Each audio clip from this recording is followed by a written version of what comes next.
دنیا والے چہرے اور مال دیکھتے ہیں، جبکہ عرش والا دل اور اعمال دیکھتا ہے۔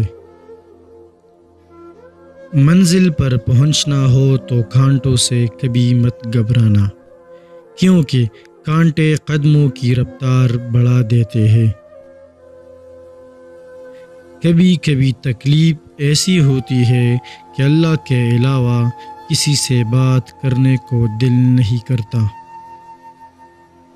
میں ایسے رشتوں کو نہیں مانتا جو دکھ درد میں سہارا دینے کے لیے تو غائب ہو مگر تانے دینے کے لیے حاضر ہو جائے۔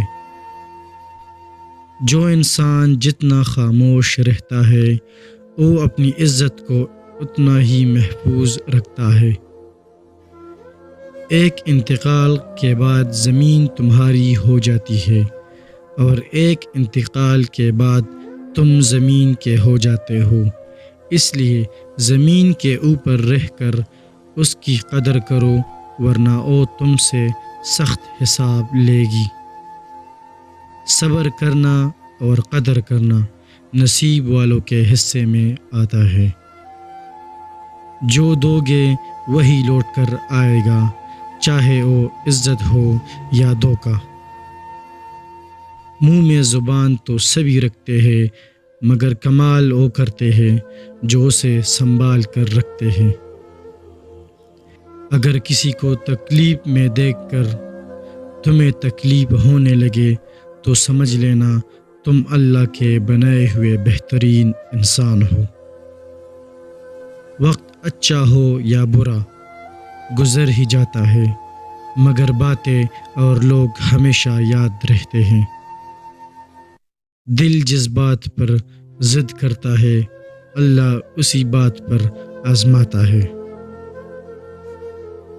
وہ جگہ چھوڑ دو جہاں تمہارے احساس اور تمہارے الفاظ کی قدر نہ ہو، پھر چاہے وہ کسی کا گھر ہو یا کسی کا دل۔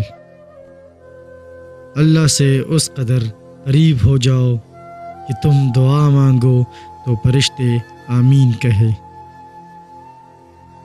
بات بات پر رونے والے بات بات پر ہنسنے لگ جائے تو ان جیسا مضبوط کوئی نہیں ہوتا، نہ کوئی انہیں ہرا سکتا ہے۔ وقت سب کو ملتا ہے زندگی بدلنے کے لیے مگر زندگی دوبارہ نہیں ملتی وقت کو بدلنے کے لیے۔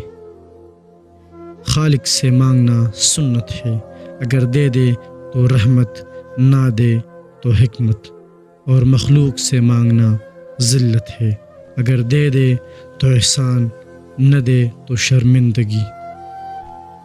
اکیلے ہونے کی سب سے اچھی بات یہ ہے کہ جب تم پریشان ہوتے ہو تو تمہیں سننے والا صرف اللہ ہوتا ہے۔ اٹھا کر پھینک دو اپنی زندگی سے ہر اس شخص کو جو تمہارے ذہنی سکون کے لیے خطرہ ہے۔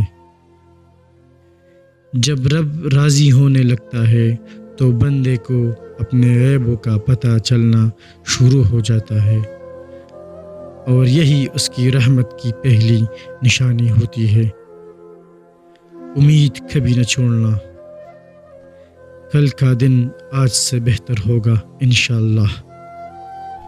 جب انسان بالکل خاموش ہو جائے اور اپنے حق کے لیے بھی نہ بولے تو سمجھ لو کہ وہ اپنے اندر بہت کچھ دفن کر چکا ہے۔